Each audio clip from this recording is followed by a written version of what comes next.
上班？当然不让了。我今天我出门别走了，走到银行吃力气都够了，还让我娶媳妇儿，娶媳妇儿能叫啥呀？坚决不娶啊！坚决不娶。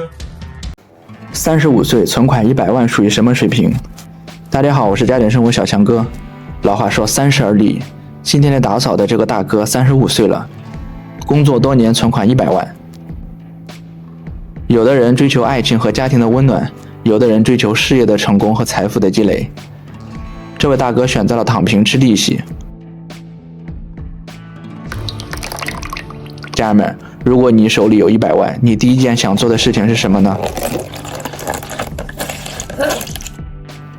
大哥对我们说，爱情是生活的调味品，但不是必需品。一个人自由自在，无拘无束。这100万是他用汗水和智慧换来的。现在一个人不谈恋爱，不结婚，每天一个人吃吃喝喝，一个人享受着生活的一切，比身边的人过得都轻松潇洒。听完大哥的讲述，你们是不是也羡慕这样的生活？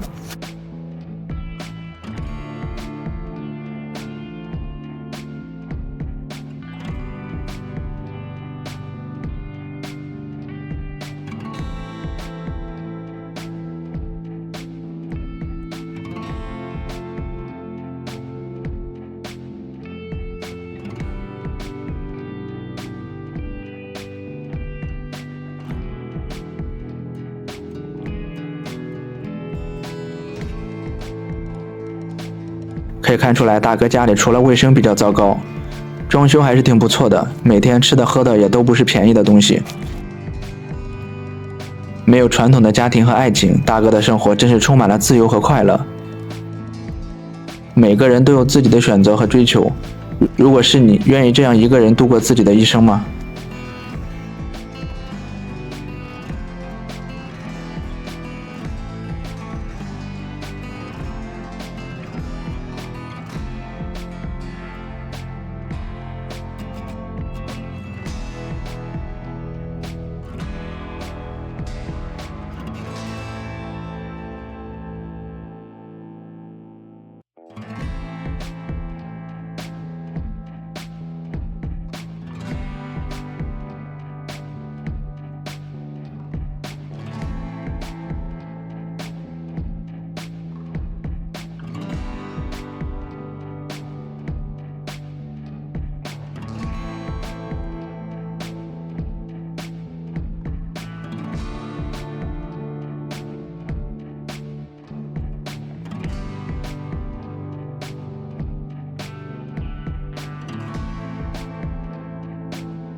槟榔加烟，法力无边，槟榔配酒，越喝越有。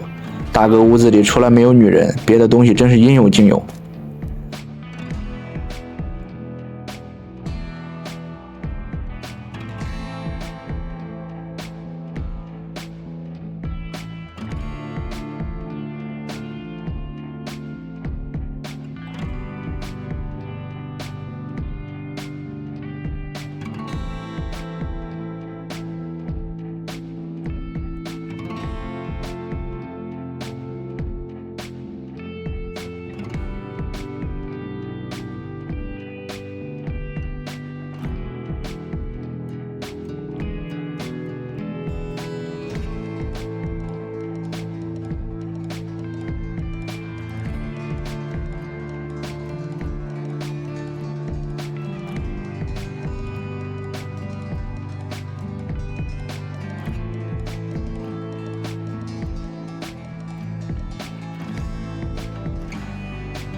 厨房里的油污告诉我们，大哥曾经也是个爱下厨的好男人，只不过一个人生活久了，饭也懒得做了，还是外卖更方便。希望我们打扫干净后，大哥可以多下厨做饭，毕竟天天吃外卖对身体也不太好。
家里最干净的地方竟然是卫生间，这遍地的卫生纸都在诉说着大哥的孤独吧。